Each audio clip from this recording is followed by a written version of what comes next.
Anerilino Bangkenga cini Si sampai mengiriono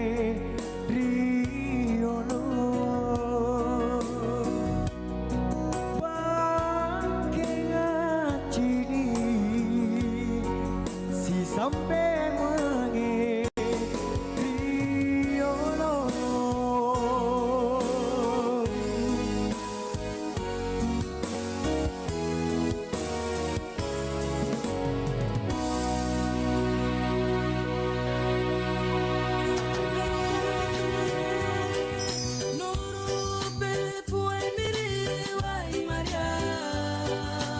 Puji Tuhan, saya ini ada hamil. Aduh, saya sayang anak ini sekali, oh. Saya ingin anak ini ditumbuh sehat-sehat terus.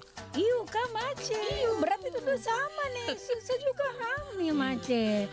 Yo memang kita harus jaga kita anak ini supaya nanti dia tumbuh sehat dan bisa jadi orang yang hebat. Baik-baik. Iyo. Kalau begitu bagaimana Mace? Iya sudah Mace, jangan tadi tempat udah langsung ke posyandu sudah. Perasa kehamilan kayaknya. Itu lagi. Ayo ke posyandu. Pencegahan stunting dimulai dari 1000 hari pertama tumbuh kembang bayi. Dimulai dari dalam kandungan, dilanjutkan dengan 2 tahun di masa emas pertumbuhannya. Anak-anak adalah masa depan bangsa. Ayo ke posyandu untuk pemeriksaan kehamilan dan tumbuh kembangnya di 1000 hari pertama.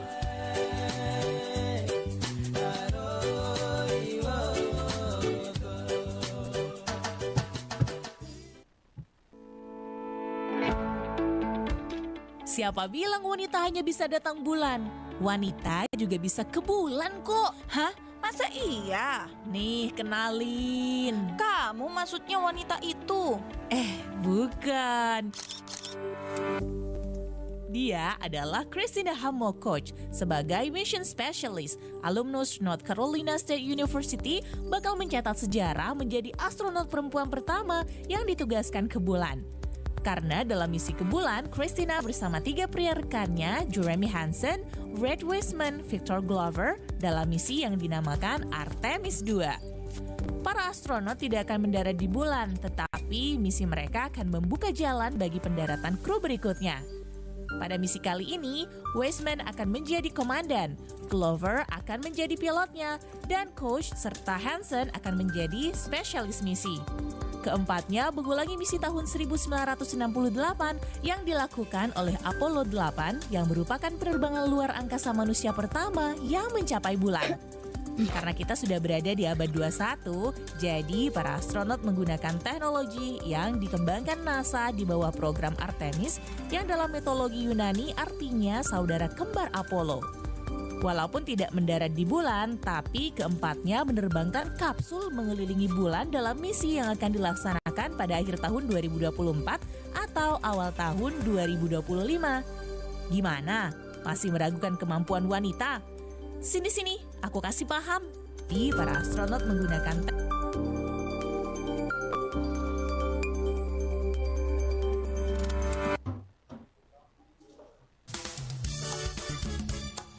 Nusantara Pagi, Pro 4 RRI Makassar. Assalamualaikum warahmatullahi wabarakatuh dan selamat pagi sahabat budaya di mana saja berada. Kita berjumpa di pagi hari ini dengan obrolan mosaik budaya. Alhamdulillah saya sudah bersama narasumber Reski Ramadhani SSM Lit, dosen Prodi Pariwisata FIB Unhas, dan kita hari ini akan bicara tentang usaha meningkatkan literasi desa melalui peran perpustakaan dan mahasiswa. Kita menyapa Reski. Assalamualaikum Reski. Waalaikumsalam Kanti, Apa selamat pagi. kabar? Apa kabarnya Reski? Alhamdulillah baik. Sudah siap sedari tadi, mohon maaf tadi saya ada dialog nih, oke. Baik, Reski, kalau bicara usaha meningkatkan literasi desa melalui peran perpustakaan dan mahasiswa.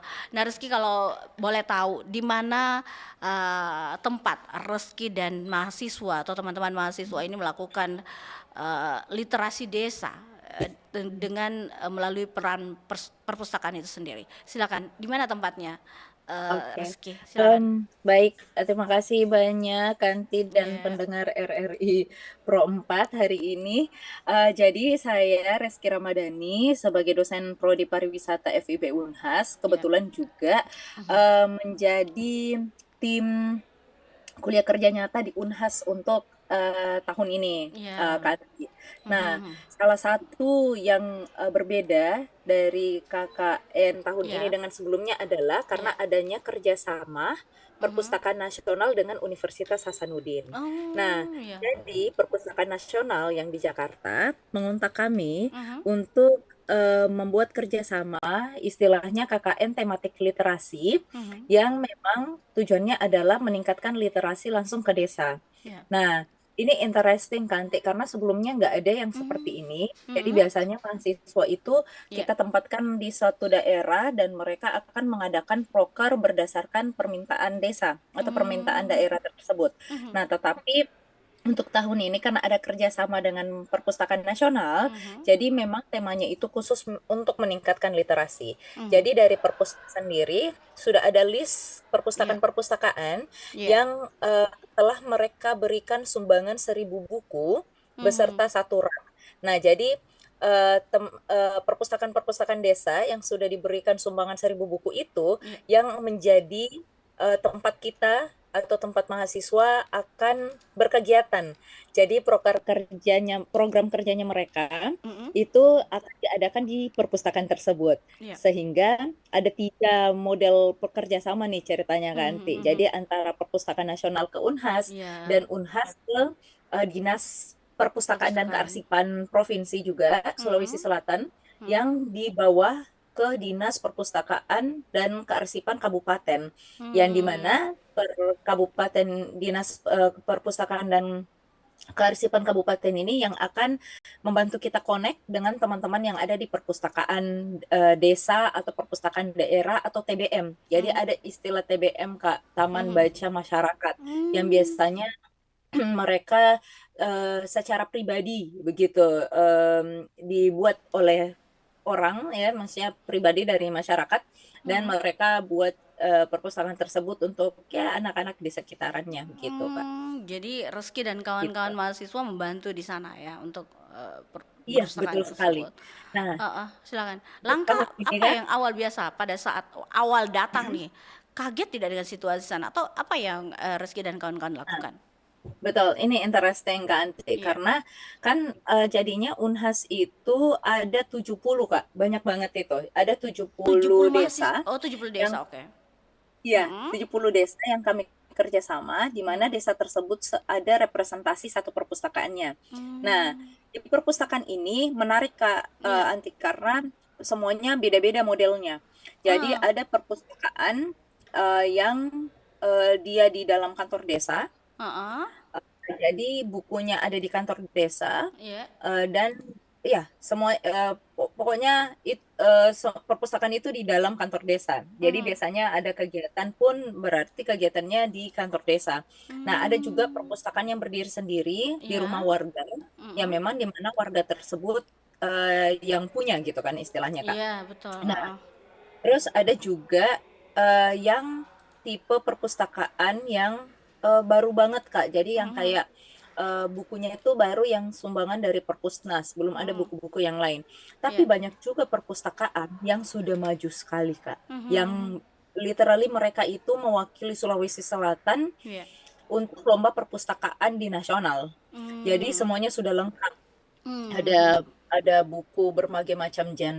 genre, terus sudah itu ada juga komputernya untuk digitalisasi, Iya. terus sudah itu ada juga permainan anaknya, Mhm. dan ada daerah untuk inklusivitas, Mmm. jadi untuk orang-orang yang Iya, disabilitas. disabilitas lain. Mhm Iya, mhm. gitu. Jadi Oke. sangat beragam sebenarnya, Kak. Jadi mahasiswa pun juga pada saat ini banyak-banyak pertanyaannya bilang, Bu, Iya. kalau misalnya bukunya begini, Bu, kalau misalnya tempatnya begini, Bu, karena kan ada juga beberapa, Kak, yang Mhm. terdaftar Iya. perpustakaannya, tapi Tapi ternyata misalnya tempatnya bisa jauh. dibilang bukan perpustakaan kayak gitu. Jadi Oh. kayak misalnya ya cuman sudut aja, sudut baca saja misalnya, Mmm. atau lain-lain. Nah, sebenarnya nggak masalah sebenarnya nggak masalah dengan model seperti itu, yang Ya. penting pokoknya mahasiswa itu melakukan program kerja yang menghidupkan perpustakaan atau menghidupkan sudut baca tersebut. Ya. Jadi anak-anak datang ke sana baca buku, terus sudah itu ada juga kegiatannya Ya. dan lain-lain sebagainya. Oke, baik. Yang mungkin bisa diceritakan kondisi literasi saat ini di desa yang Reski lakukan dengan teman-temannya. Apakah ada data gambaran umum mengenai tingkat membaca atau minat belajar masyarakat desa di sana?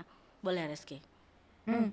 Oh, sebenarnya kalau untuk datanya pernah disampaikan oleh Kepala Perpustakaan Unhas, Ibu Viren. Nah, waktu itu Ibu Viren itu salah satu dosen pendamping kegiatan kami di KKN Tematik Literasi, karena beliaulah yang ini ya sebagai minyak Unhas, Kepala Iya. Perpustakaan Unhas, pada saat pembekalan pembekalan khusus, beliau menyampaikan beberapa data mengenai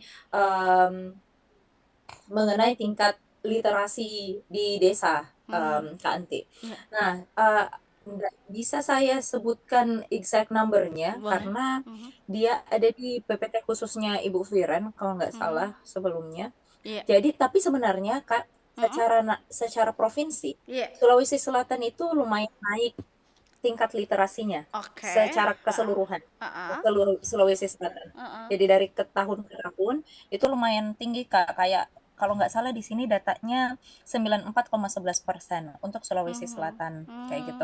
Nah, jadi di tahun 2024 angka melek hurufnya. Nah, tapi kan melek huruf itu berarti sebatas bahwa mereka tahu ABC, mereka tahu Ejaan. alfabet. Oke. Tetapi untuk keseluruhannya, misalnya untuk membaca dan memahami isi bacaan, itu yang harus di follow up, istilahnya seperti itu. Nah, sehingga itulah kenapa buku sumbangan dari Perpusnas yang dikasih itu semuanya untuk anak-anak Kak, yang 1000 buku. Karena memang tujuannya kita itu meningkatkan literasi dari anak-anak itu sendiri. Nah, jadi tapi menurut Ibu Viren sendiri, walaupun tingkat melek hurufnya tinggi untuk Provinsi Sulawesi Selatan, Iya. tapi pada saat dia menjadi spesifik ke desa-desa, nah itu mulai bervariasi Kanti. Jadi kayak ada beberapa daerah Iya. yang memang tinggi persentasinya, dan tentu saja bisa dilihat dari daerahnya, dari misalnya berapa banyak sekolah di desa tersebut. Iya. Sekolahnya misalnya sampai SD, dari SD sampai SMA kah, atau cuman SD saja, dan lain-lain sebagainya. Jadi banyak faktor sebenarnya Kak. Dan ini juga ternyata sangat interesting karena kan kita tahu sekarang kan Iya. orang-orang atau anak-anak lebih senang main HP kan, Iya, betul. Lebih suka main HP, gadget. kan, Iya. betul, buka sosmed, terus nonton TikTok misalnya dan lain-lain. Jadi memang kalau anak-anak di sini istilahnya mereka bikin mereka bikin meme begitu, meme bahwa KKN Tematik Literasi itu mudah karena prokernya sudah ada Iya. juga logistiknya Kak, karena dari Perpusnas dikasih alat dan bahan untuk Iya. mereka mengerjakan program kerjanya mereka. Tapi susahnya adalah di anak-anak desanya, kayak gitu. Jadi mereka bikin meme seperti itu. Oke. Nah, Jadi susahnya memang untuk mengajak anak-anak buat interest gitu. Oke. Menurut Reski sendiri selama beradaptasi di sana dengan teman-teman adik-adik di KKN-nya, tantangan utama yang dihadapi di desa yang kita tempati mengajar ini, literasi sendiri perpustakaan itu apa upaya meningkatkan literasi tersebut di masyarakat, khususnya yang berkaitan dengan akses terhadap buku dan fasilitas membaca, atau mungkin dari masyarakat sendiri yang tadi bilang adalah mereka yang berkebutuhan khusus, mungkin itu ada tantangannya, mungkin silakan Reski atau yang lainnya, boleh. Iya. Tantangannya bervariasi juga Kak Anti. Jadi Ya. tiap daerah tuh beda-beda tantangannya. Satu, ada beberapa daerah yang fokusnya itu di pemerintahnya.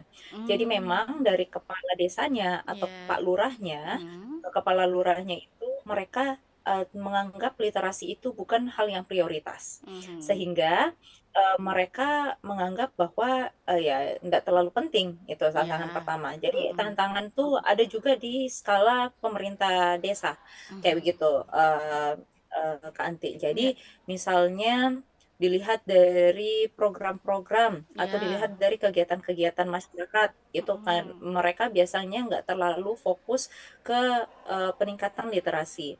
Nah, Mhm. untuk teman-teman yang di daerah situ kasihan sebenarnya Kak, karena Oh, ini iya. mahasiswa datang Mhm. memang membawa misi, Iya. terus sama penanggung jawab perpustakaannya juga Mhm. didukung. Tetapi pada saat di tingkat desa, Mhm. biasanya itu agak susah di situ karena misalnya Pak Desanya susah dihubungi, Pak Desanya jarang Ya. ada di tempat. Nah, Mhm. padahal kan kegiatan-kegiatan begitu kan biasanya pasti butuh eee Kepala pimpinan kan, begitu, maksudnya iya. untuk Mhm. untuk pengadaan misalnya atau pada Mhm. saat mereka menjalankan proker misalnya dan lain-lain.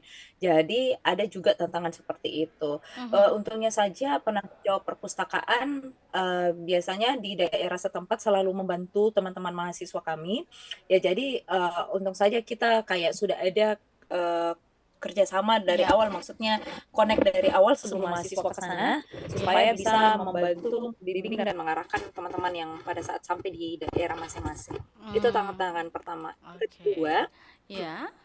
tantangannya itu ada di masyarakatnya, Kanti. Mhm. Jadi memang kita walaupun fokusnya adalah ke peningkatan literasi ke anak-anak, Mhm. tapi kita juga membutuhkan sosok orang dewasa dalam hal membimbing anak-anak ini buat Mhm. ikut misalnya program kerjanya kami gitu. Mhm. Jadi makanya kita arahkan mahasiswa untuk memanggil juga Mhm. misalnya ibu-ibu atau ibu-ibu Iya. PKK, ada istilahnya Kak Anti Bunda Literasi kan. Di sana? Itu kan Bunda Literasi, iya semuanya karena kan Oh. itu dari Bunda Literasi itu kan strukturnya itu dari istri Pak Gubernur, dari Mmm. ibu dulu. Nah, dari Iya. Bunda Literasi Provinsi yang di mana setiap ibu-ibu pejabat Mhm. itu akan menjadi Bunda Literasi di daerah tersebut, kayak gitu. Oh, Jadi iya. sampai ke ibu ibu desa kayak gitu, Bu. Mhm. Eee, Mhm. jadi ibu desa itu menjadi Bunda Literasi, jadi kita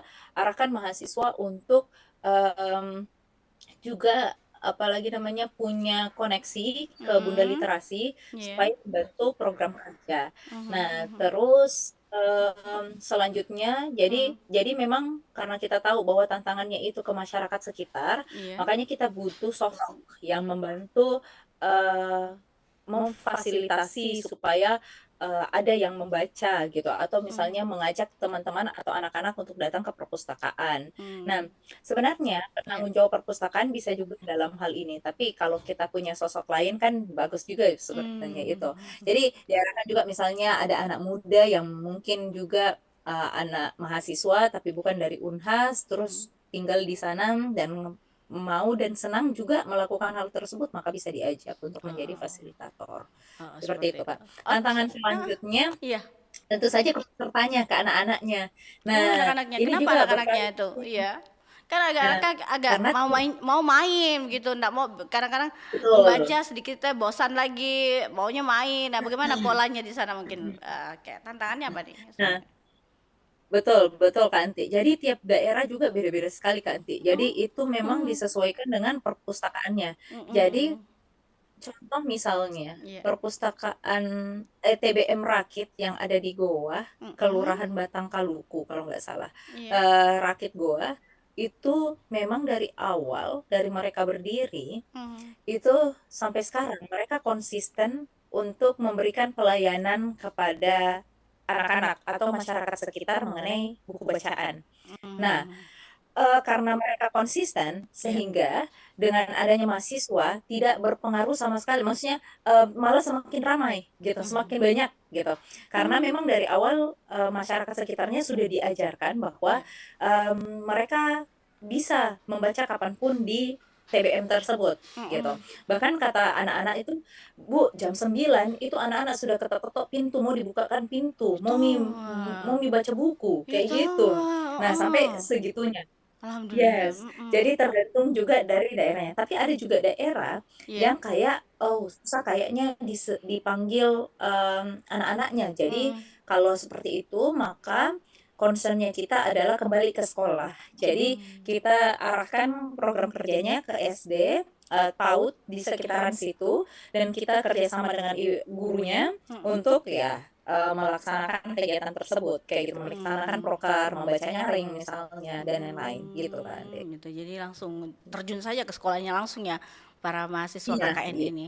Oke, baik Rizky, kita jeda dulu. Nanti kita akan kembali lagi berbincang bersama Rizky sahabat budaya selepas kita dengarkan dulu pesan berikut ini.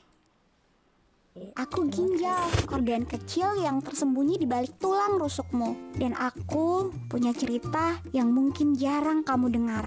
Aku kecil, kurang lebih seukuran kepalan tanganmu. Hanya sepasang berbentuk kacang. Tapi tahu nggak, tugasku besar. Setiap hari, aku bekerja keras menyaring darahmu, membersihkan racun, dan menjaga keseimbangan cairan dalam tubuhmu. Aku bekerja tanpa henti, bahkan saat kamu tidur, aku selalu setia. Tapi, aku juga bisa lelah, aku bisa terluka. Ketika kamu lupa minum air atau makan makanan yang tak sehat, apalagi ketika kamu merokok atau mengkonsumsi garam yang berlebihan. Aku semakin terbebani. Saat aku sakit, kamu baru sadar betapa pentingnya aku. Jangan biarkan aku terlambat memberitahumu. Jangan biarkan aku gagal.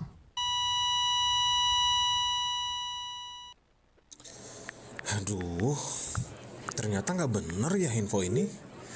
Mana aku udah share link ke grup lagi. Hapus aja deh. Semoga aja belum ada yang lihat. Kenapa sih? Pagi-pagi udah ribet. Ini nih, tadi aku share link berita ke grup tapi ternyata beritanya hoax. Kan jadi nggak enak. Makanya, kalau mau share berita cari sumber yang bener dong. Jangan portal sembarangan. Kalau aku sih referensinya ini nih, rri.co.id. Infonya lengkap, ada berita update tentang Jakarta, Nusantara dan dunia. Dan yang terpenting, berita-beritanya dijamin bener dan bukan hoax. Apa tadi? rri.co.id. Wah, iya nih. Lengkap ya infonya. Ada juga berita foto, video, infografis, dan bisa sambil streaming RRI juga. Wah, mantep sih ini. Pokoknya update berita tentang daerah kita yang benar alias anti hoax ya di rri.co.id. rri.co.id, sumber terpercaya dan teraktual. Nusantara Pagi, Pro 4 RRI Makassar. Baik, kita melanjutkan kebersamaan kita sahabat budaya di pagi hari ini dan kita coba menyapa kembali Rizky di ujung Zoom kami. Rizky kembali lagi nih bersama kita akan berbincang terkait perpustakaan yang ada dengan literasi yang dilakukan oleh para mahasiswa KKN di desa dan bagaimana memajukan perpustakaan yang ada di desa. Nah, menurut Rizky sendiri, bagaimana pandangan Rizky melihat potensi kolaborasi antara perpustakaan desa dengan mungkin perguruan tinggi atau juga mahasiswa dalam mengembangkan program literasi desa saat ini? Silakan Rizky. Oke, terima kasih banyak pertanyaannya nanti. Kalau saya melihatnya sangat positif ya, karena begini, salah satu masalah kenapa misalnya anak-anak jarang membaca adalah karena fasilitas buku yang tidak memadai, gitu. Dimana misalnya buku dalam satu keluarga itu menjadi suatu privilege yang sangat besar. Artinya cuma beberapa keluarga yang bisa memiliki buku bacaan anak-anak yang bagus dan berkualitas untuk anak-anaknya baca. Kenapa saya bilang buku adalah privilege? Karena memang karena selain harganya mahal, tidak semua juga keluarga merasa bahwa buku adalah suatu hal yang vital untuk anak-anak saat ini. Mereka melihatnya bahwa yang penting kan masyarakat kita kan biasanya yang penting adalah mereka makan, ya mereka main dan segala macamnya. Pokoknya kurang akses gitu, kurang akses atau kurang media untuk membaca. Iya. Nah, dengan adanya pun kalau misalnya ada perpustakaan ya Kak ya, misalnya ada perpustakaan pun, Iya. perpustakaan daerah kan besar ya, biasanya juga bukan dijadikan, walaupun banyak sekarang saya lihat orang tua bawa anak-anaknya ke perpustakaan, which is a very good thing, positive Iya. thing. Apalagi kalau saya lihat di ini ada perpustakaan ibu dan anak kan Kak, itu yang di Iya. dekat Mall Ratu Indah. Itu kan Iya. keren banget itu, saya sudah ke sana, Heeh. bagus, tempatnya untuk perpustakaan ibu dan anak itu. Ya ada juga playground-nya, jadi sekalian anak-anak main, sekalian juga bisa baca buku bersama ibunya. Iya. Nah, terus saya lihat juga kayak perpustakaan daerah yang ada di, perpustakaan provinsi yang ada di Makassar depan Unismu, itu juga bagus banget Kak, itu tempatnya oke. Terus, sama perpustakaan daerah Goa, itu kan bagus juga tuh Kak.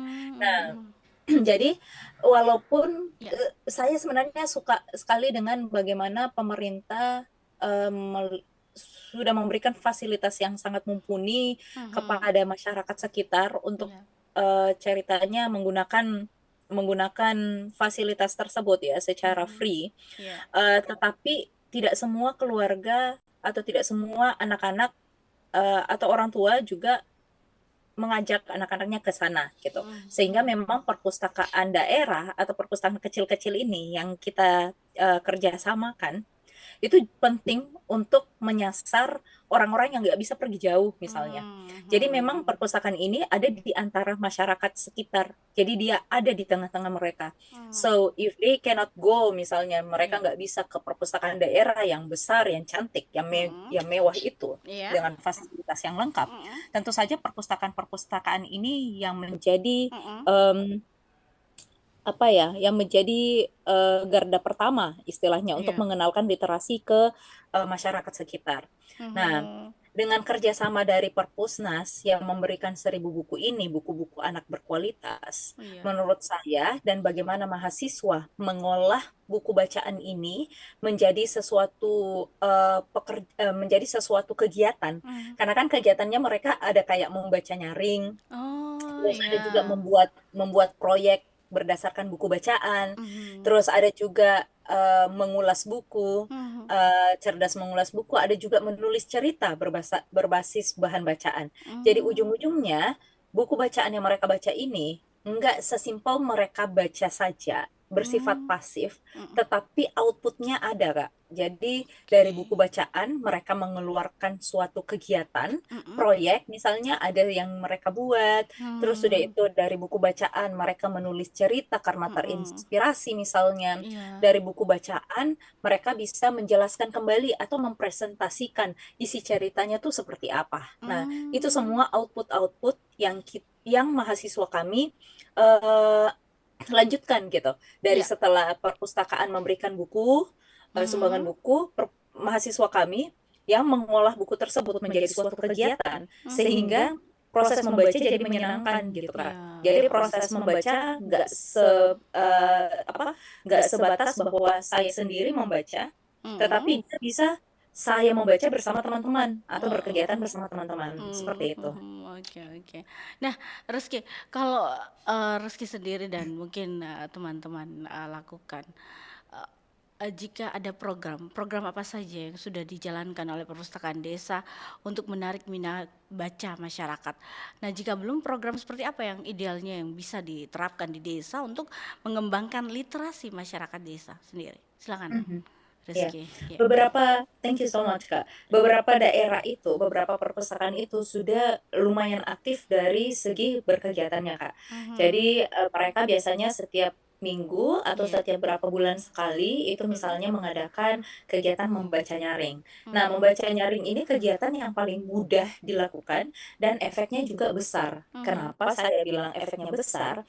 Karena membaca nyaring itu mereka berkelompok tuh di depan mendengarkan kita berbicara, orang dewasa memberikan cerita, tetapi mereka menonton kita seakan-akan menonton TV Kak. Jadi kayak mereka mendengarkan suara, terus udah itu kalau ada karakter lain kita ubah juga suaranya kita. Jadi seakan-akan mereka menonton drama, tetapi in a low budget way. Jadi low budget Low budget gitu. ya. Iya, karena Oke, cuma oke. kita saja yang berbicara. Kita kita yang menceritakan misalnya suatu hari ya di suatu daerah kayak gini. Jadi kita membuka cakrawala imajinasi mereka karena mereka melihat kita saja yang membaca, tetapi at the same time mereka akan membayangkan adegan atau ya conversation percakapan yang kita sampaikan ke mereka. Ada di Nah, situasi itu itu dalam begitu Reski ya maksudnya ya. betul, betul sekali.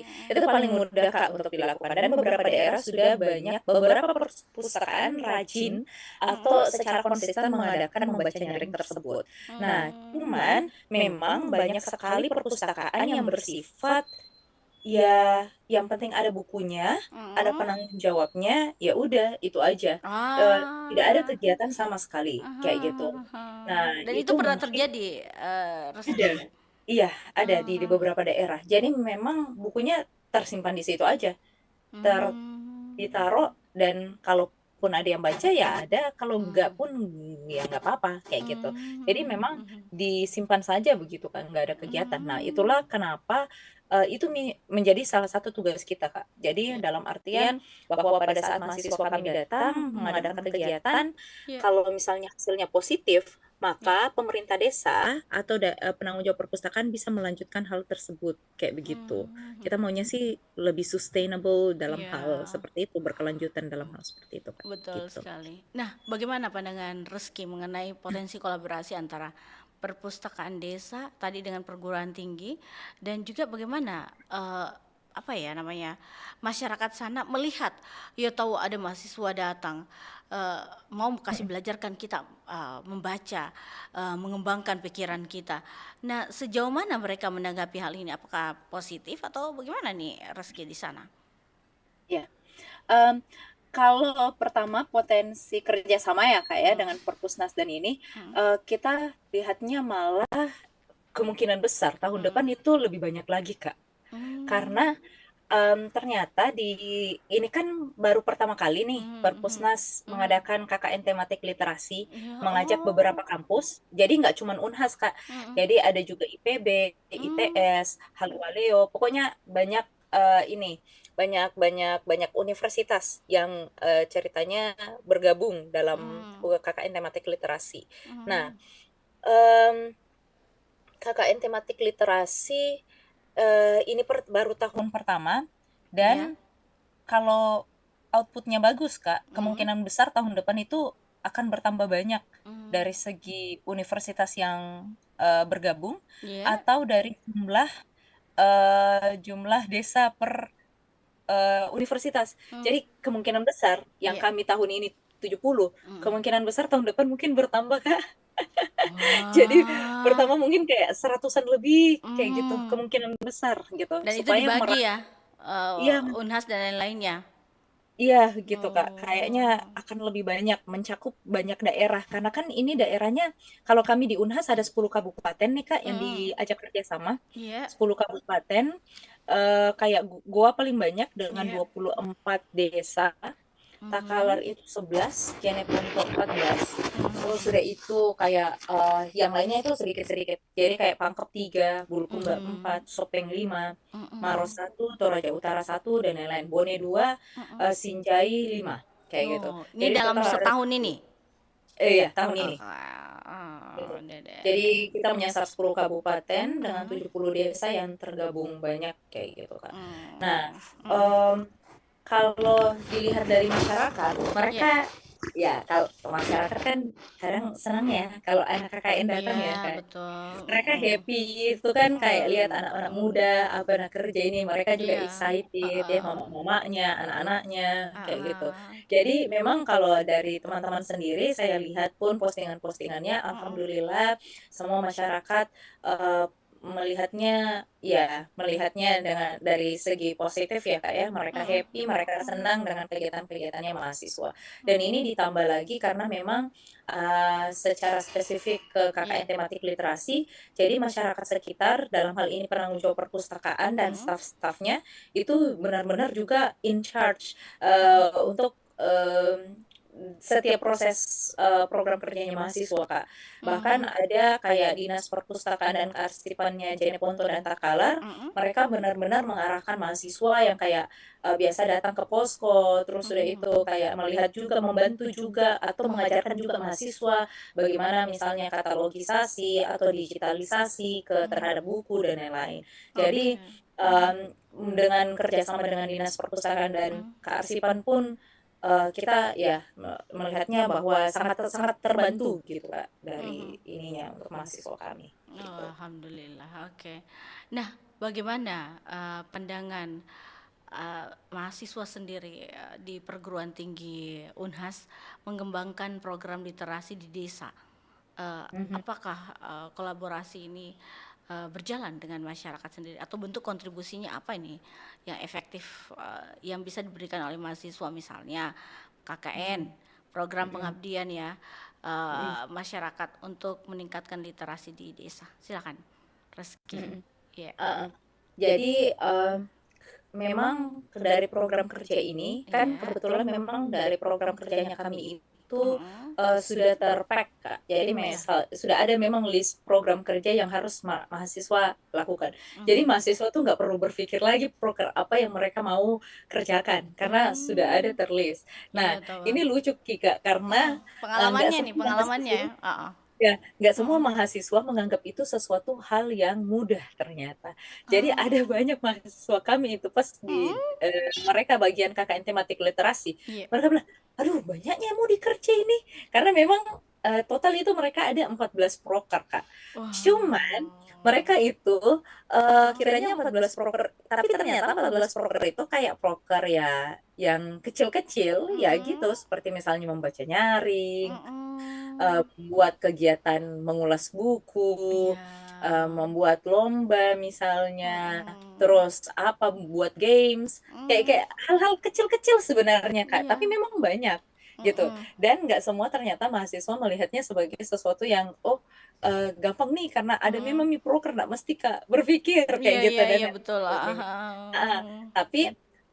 tapi menurut kami pun kan mahasiswa kami itu dari berbagai fakultas juga Kak dengan departemen. Jadi nggak semuanya yang Bukan berhubungan dari dengan pariwisata, mohon maaf, FIB pariwisata saja, tapi ada yang lain juga.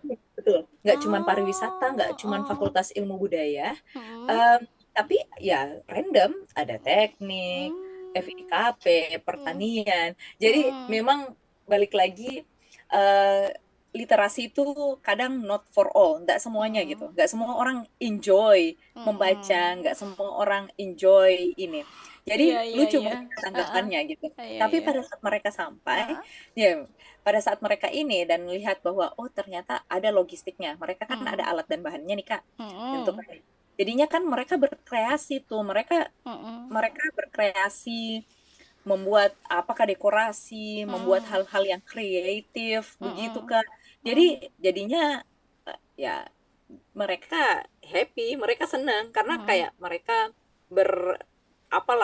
melakukan segala sesuatu itu dengan ya sesuka-sukanya mereka istilahnya, sekreatifnya mereka untuk membuat program kayak gitu. Nah, karena kan juga semakin kreatif, semakin ini kita semakin suka karena kan fokusnya kan ke anak-anak. Anak-anak kan suka hal-hal yang banyak berkegiatan, happy, yang game, lucu, yang games-games gitu Kak. Jadi jadinya memang kita harapkan mereka ya lebih berkreasi aja, berkreativitas aja untuk programnya. Nah, mereka awalnya kiranya kayak kaku gitu, kayak berdasarkan petunjuk pelaksanaan kan. Iya, tidak dibawa happy begitu ya menjalankan KKN-nya di sana.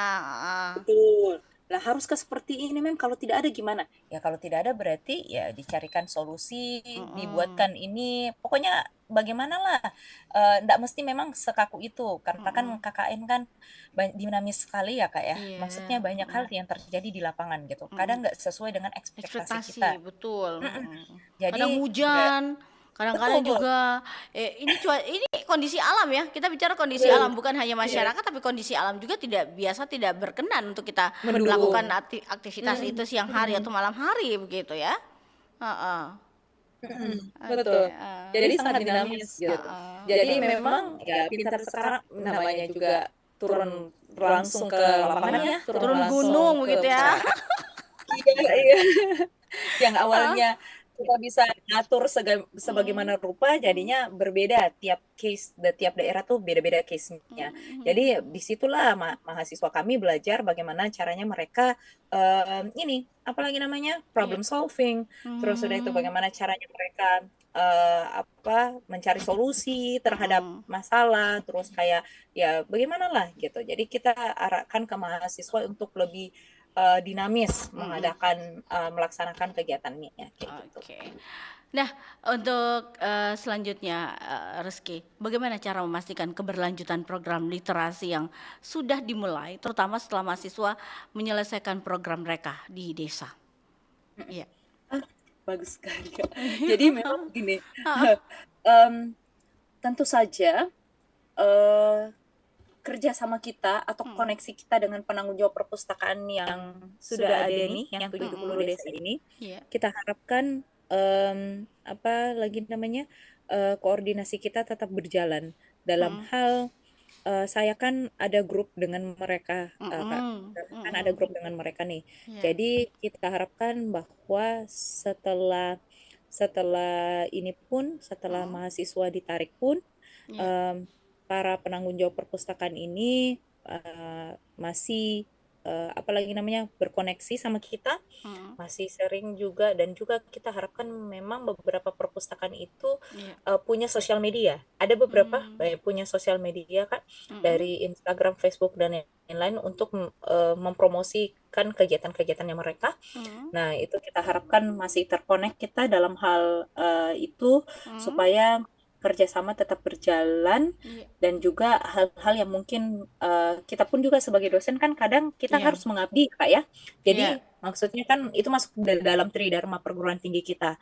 Jadi dengan kerjasama ini, misalnya pun dari Unhas, ada misalnya dari daerah tertentu kita ingin melakukan pengabdian misalnya, berarti kita sudah punya orang atau kita punya koneksi siapa yang bisa kita hubungi untuk misalnya melanjut ke pengabdian. Pun dari penanggung jawab perpustakaan masih bisa sekali berkoneksi dengan kita, karena misalnya beberapa perpustakaan butuh buku baru, for example. Nah, kebetulan dari kita perpustakaan di Unhas itu ada sesi di mana mahasiswa kami tuh bisa menyumbangkan buku mereka, yang di mana buku tersebut bisa kita berikan ke perpustakaan-perpustakaan yang membutuhkan. Nah, untuk kerjasama kita ini pun selain sumbangan buku dari Perpusnas, kami juga memberikan beberapa sumbangan buku ke perpustakaan-perpustakaan yang masih kurang bukunya, Bu, untuk dari perpustakaan Unhas itu sendiri. Jadi dari sumbangan mahasiswa-mahasiswa kami itu digabungkan dan kita kasih ke perpustakaan yang memang membutuhkan kayak gitu. Itu, Kak. Nah, Rizky, ini kita sudah di penghujung ini perbincangan kita.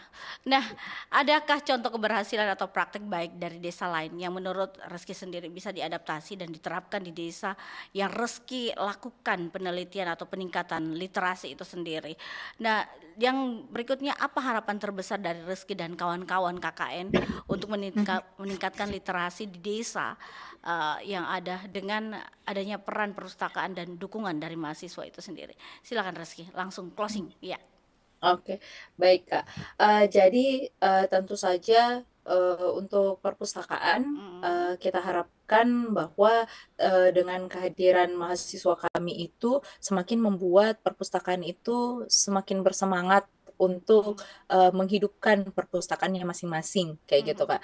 Jadi dalam artian memang mahasiswa kami cuma sebulan di sana, sebulanan ya lebih 5 hari mungkin, dan kami harapkan itu perpustakaannya melihat impact atau positif ini dari masyarakat sekitar dengan kegiatan-kegiatannya mahasiswa kami, sehingga bisa dilanjutkan ke kemudian hari. Nah, terus beberapa contohnya juga mungkin dari yang saya bilang tadi, Kak, yang perpustakaan yang ikut lomba perpustakaan provinsi itu dari Jeneponto, TBM Anur Palajau. Nah, itu yang salah satu perpustakaannya yang sangat lengkap dari segi fasilitas. Dan karena ya mungkin karena dilombakan ya, jadi mungkin ada dana lebih dari pemerintah daerahnya ke perpustakaan tersebut. Nah, jadi mungkin pesannya untuk perpustakaan lain bisa jadi itu menjadi salah satu cara supaya kita perpustakaan kita berkembang adalah untuk ikut gitu proses seleksi atau akreditasi, karena ada akreditasinya juga perpustakaan ternyata Kak, kayak gitu. Saya juga baru diinfokan bukan di dari kampus saja Yes, jadi dari Dinas Perpustakaan dan Kearsipan, ternyata mereka juga biasanya bikin ada juga sistem akreditasi perpustakaan kayak gitu. Nah, jadi itu tentu saja penting untuk melihat kualitas, untuk mempertahankan kualitas perpustakaan-perpustakaan juga gitu Kak.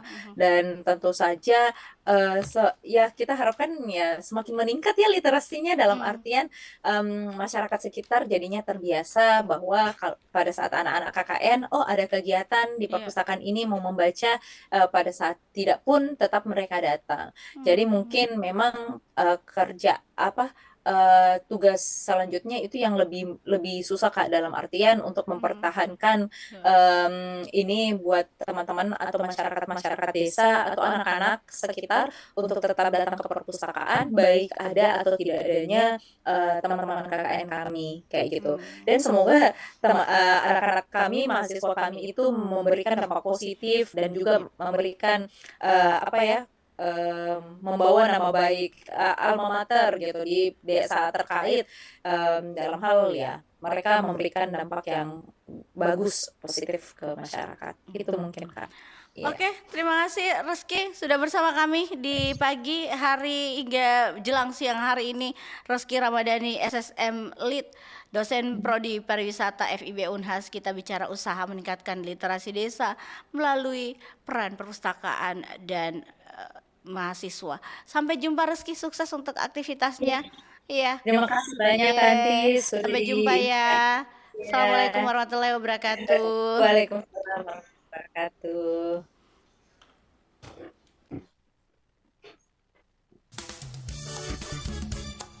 Nusantara Pagi, Pro 4 RRI Makassar.